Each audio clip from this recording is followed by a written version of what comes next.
अस्सलाम वालेकुम। Welcome to my channel dispatching Tyson. इस चैनल को सब्सक्राइब कर लें ताकि आने वाली वीडियोस आप तक पहुंचती रहें। I had a session with you that was really helpful, and thank you very much for joining this session. Uh, Oh, so, thank you. first of all, we want to hear the same thing that you guide us like last time. So, Yeah, then we ask some questions. definitely. Okay, so my name is Hansa. I've been in the logistics and dispatching trucking industry for, I would say, 5+ years. I at one point had 5 personal vehicles for my own company that I had, a carrier company. I've worked with numerous brokers. Spent days and days online making bids, sending emails. So I know really what it takes to book loads. I know you guys are more on the side of onboarding. And in the past, as far as my work experience goes, I worked in healthcare for 10+ years. After that, I did sales and recruiting. So that's where I got most of my speaking skills and doing online sales calls. It's not easy, but I want to let you guys know what you can accomplish. At one point, I was doing energy sales in with businesses. So I was able to call the business and get them to pull their ComEd energy bill and read me their account number. That's how much of a relationship I had made with these people. I never met them. I was doing energy sales in person until COVID. And then when COVID happened, we did everything on the phone. So I had a list of businesses that was given to me, and they said, "Hey, just call, tell them." We had a whole pitch. That's also something that I'm working on. I actually had something written up, but I can't find it right now. But I'm working on a whole pitch that you guys will be able to go through. As far as onboarding, I would say the number one thing I can tell you guys is your confidence is going to take you a long way. And Adam, if at any point you want to stop me, or if you want me to elaborate, or if you have a question, just let me know. No, go ahead with your pitch. Then later on we will ask some question. Guys, she has a very less time available with her, so first we will listen to her, then short questions because she is facing like headache also, and she had a small daughter also, so we should respect her time. So first of all, I think you should go with Thank you. the your pitch, and then we ask some questions. I have one question in mind, like uh, as an owner operator, because you work as an owner operator as well. So, what comes in mind when somebody is calling you for onboarding? I mean, you should include this point in your communication also while you are Yeah. guiding us. Okay. So for me, because I also do dispatching and I'm also a owner operator. Okay. Okay. So when people actually still do call me because a lot of my information is in the system as a carrier and owner operator. So people will call me to give me their services, and I do listen because I know what they're calling for, so I don't ever want to just hang up. But when you're a business owner and you're so busy, there's so many people calling you all day long. So you want when you're really going to stop and listen is if you hear someone that's ready to solve your problems. So if I if I have issues and I'm not able to find loads and I'm not able to make money and somebody calls me and they say, "Hey, my name is Kanza. I've done dispatching for 5+ years and I can help you find loads right away. How many vehicles do you have?" So when you do call someone, don't ever end your sentence in a way where they could just hang up. Because if you're calling me and you say, "Hey, my name is Kanza, I do dispatching," and you kind of just stop there, they're going to hang up. They're busy, they have things to do. So you always want to ask with a question. You always want to make it a little bit personal. You and let me tell you guys, what a simple Google search, you could find so much information. So if you have the company's name, if you have the manager's name, if you have their email, that's all things that you should be using. If you can throw that company name into Google, you will probably find the manager. You'll probably find their phone numbers, their emails. Um, just so much information that you can find online about a business through Google. So you should be utilizing that. You should be finding their emails. You should also be utilizing that. You guys should have an email template already typed out, which is your marketing. So we can get into the email stuff later. I'll stick more with the sales pitch right now. So if someone calls me and they say, "Hey, Kanza, I can help you find loads. I know you guys have been struggling." I don't know that, but I know the industry. So I know that there's a lot of people out there who are struggling. So that's something you can throw in your pitch to make it seem more personal. The economy has been crazy. COVID happened. A lot of businesses shut down. That's all things that you want to lead with.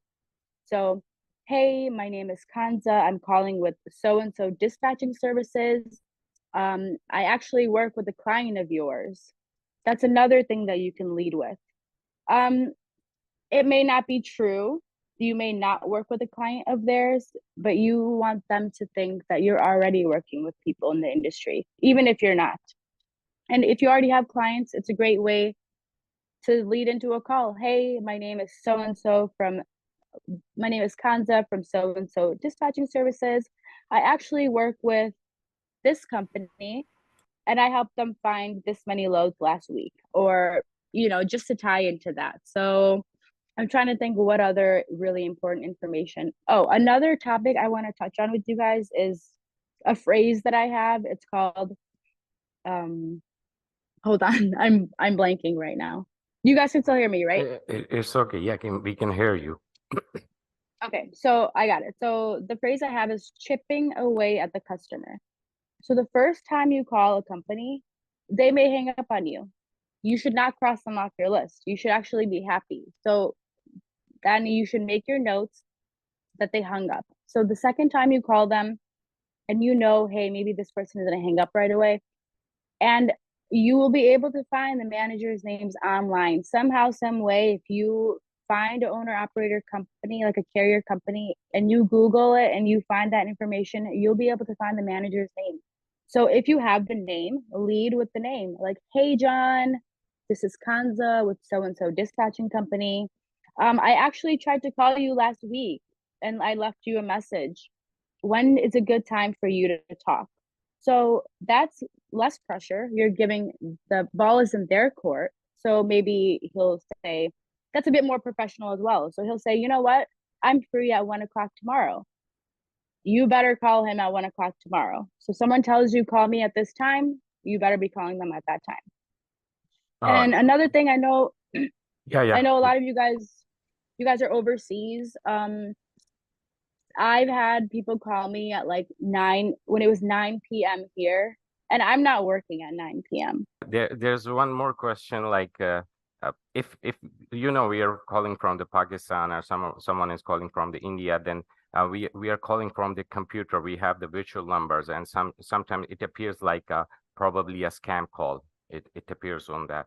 So Yeah.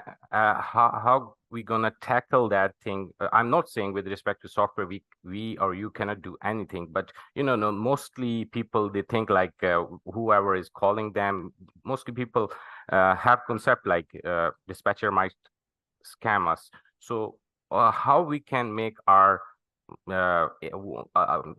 confidence on him, like we are not scammer, we are working good with the other companies, or like something like this. So I would say you have to make yourself stand out, and professionalism goes a very long way. So you don't want to rush anyone. You don't want to, you don't want it to sound like a sales call. You want it to sound like somebody gave you a referral. Someone came and told you, hey, this business needs help. So when you call them, you say, and you have to do the work before. You have to try to find as much information you can about the company. So it seems like you already did your research. So you should know the manager's name. If you can't get it right away, try to get it within the first couple calls. So if you say, we'll do a call. So let's say they answer, hello. I'll say, hello, my name's Kanza with so and so dispatch. How are you? So that's not even a sales call. You're calling, you're saying, how are you? And maybe they will answer. If they hang up, then you know to try something else next time. So sometimes with more aggressive callers, you can lead right away, like, hey John, it's Kanza with so and so dispatch again. Like, I'm trying to get some time with you. When do you have time to talk? You have to know your customer and the person you're talking to. If you're talking to like a really old guy, he's going to be, probably stressed out. He doesn't know technology. He's probably going to hang up. If you're talking to like a middle-aged business entrepreneur who is busy, you want to make it more personal. So call, ask questions. Don't ever end your sentence without asking a question, because that's how you keep the conversation going. And also email is huge.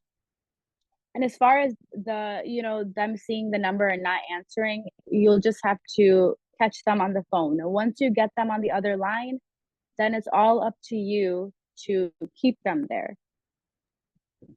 If someone is saying like we already have a dispatcher or we are dispatching ourselves, so what should be our pitch?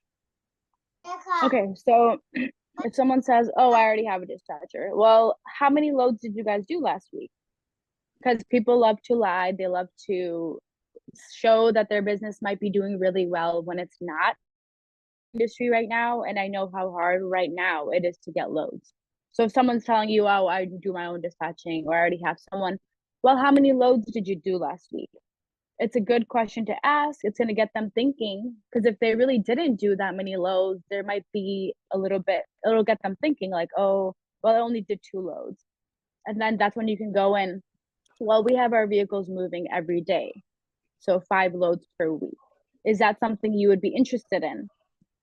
You may not get them that first time, so leave your name, leave your number, and get their email. That's really important too. So you could say, well, we do 5 loads per week on average for our clients. What's your email? I'll send you some more information. That's a good way to get more information from them. You add it onto your list. Every time you get a new piece of information for that company, you add it onto your spreadsheet. So the next time you call, you have all the information. Hey, John, I know you were saying you guys only do 2 loads per week. I know we talked last week. I can help you get more loads and make more money.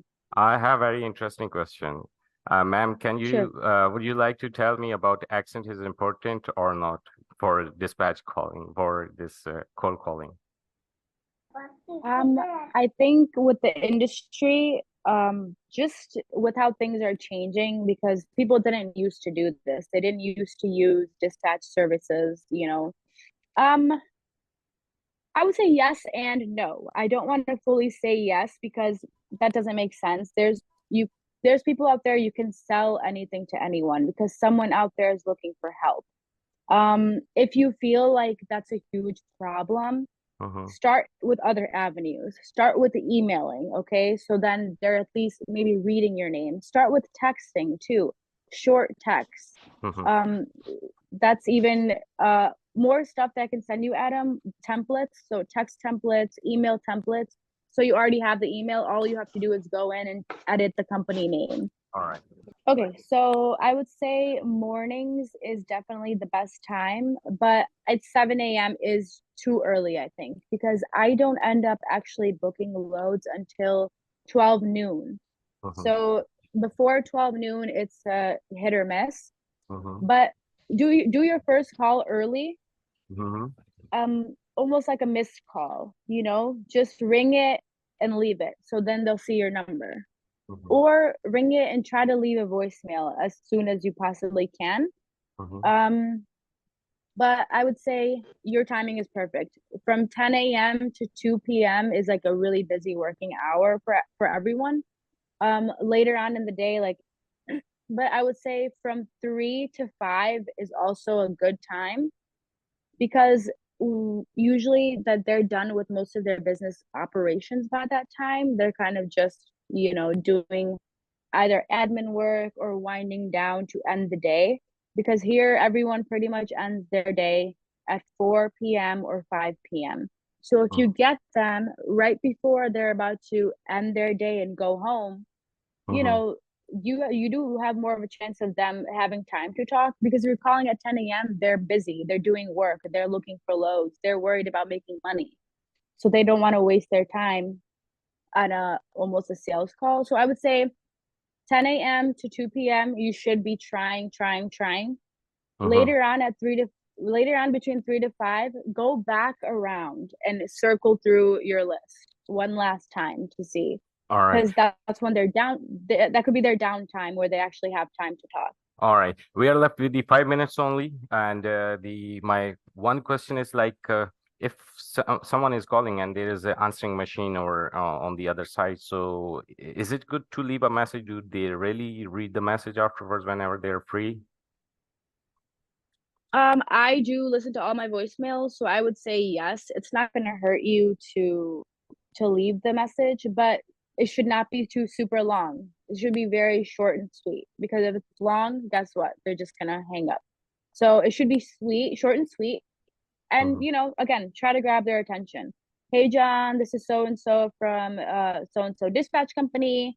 I actually had your company name forwarded to me from other dispatching services, or you could say from another client of mine. I actually had your company name forwarded to me from another client who said you can use some help with loads. Give me a call back. And my last question is like, where do you see the dispatching business in 2024?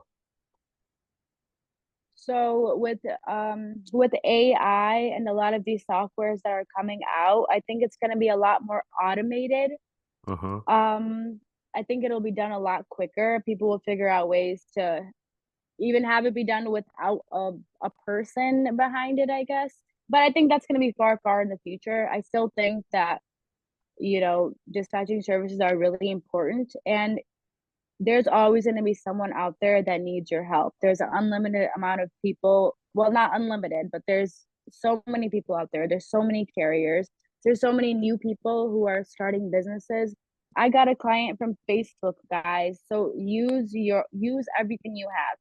Facebook, TikTok, join these groups that you're seeing.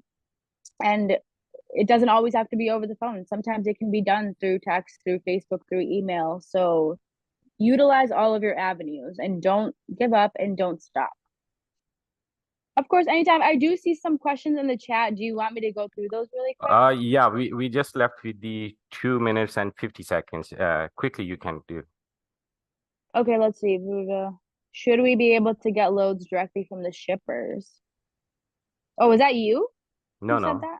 no. Whoever, just you can answer. Should we be able to get loads directly from shippers? Well, I'm not sure how that ties into. Okay, let me quickly go through these. So if you have a contact with the shipper, you better make use of that contact. If they're giving you a load, you better try to give it to someone. Don't lose your relationship with the shippers. That's really important. Where do you see dispatching in 2024? Like I said, there's a lot of AI, there's a lot of robotic stuff that's going on. So it's going to be automated. It's going to be a lot quicker. So if you see new softwares, try using that. And that's something you can also tell people. Like, hey, I know you're already dispatching on your own, but guess what? The industry is changing and AI is going to change a lot of things. And we where can do help you you see get the ahead of that. market condition in the 2024? I think it will turn around because I do remember a couple years ago, the prices were really good for the carriers. Right now, the industry is on the side of the brokers and shippers. So I think if we get through this hump, we'll see it go back to how it was. So I would say we need to get through this hump right now because the market's not great right now, but you can still make it work. All right. Owners operators are getting 50 calls per day. What should we do to be different? Use emailing instead, use texting instead. Do something out of the box. Have them remember you. Just create a personal relationship. Keep chipping away at your customer. If somebody hangs up on you, I've had people tell me, don't call me again. What did I do? I called them the next day and I tried to make a joke of it. Like, hey, I'm calling you again. And that's how you chip away at your customer. What's your view on dispatching in the winter time? A lot of people shut down operations in the winter, but if you do have clients that stay with you in the winter, then you need to work twice as hard for them. And then the winter is also a good time to call people and call clients who aren't working, because that way they can think about, hey, when the summer comes, I'm gonna have a dispatcher. So you're working basically Hansa, ahead of time. it will be automatically. All right. Thank you very much, Hansa, for your time, and it was really knowledgeable, and I really appreciate for your time. And thank you very much, and have a good day, and have a good health also. And it was a weekend, and we disturb you, but it's really honored to have you. Thank you very much for Yeah. your time.